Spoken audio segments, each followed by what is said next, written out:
jooksul juhib Helen Bell, kohe tema selja taga Naomi Tommenurme, kolmandat kohta hoidmas Berit Kuusas.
Kaks ringi lõpuni joosta.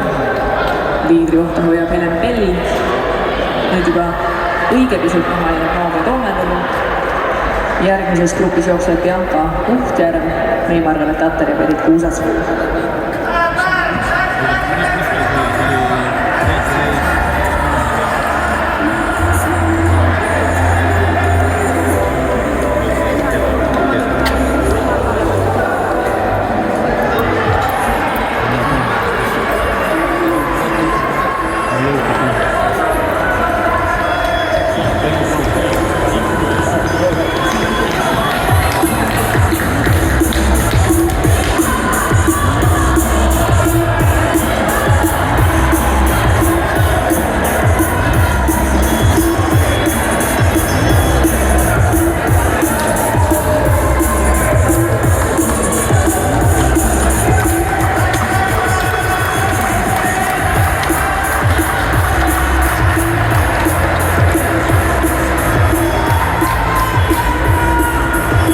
Helen Bell võtab naiste 1500 meetri jooksul võidu.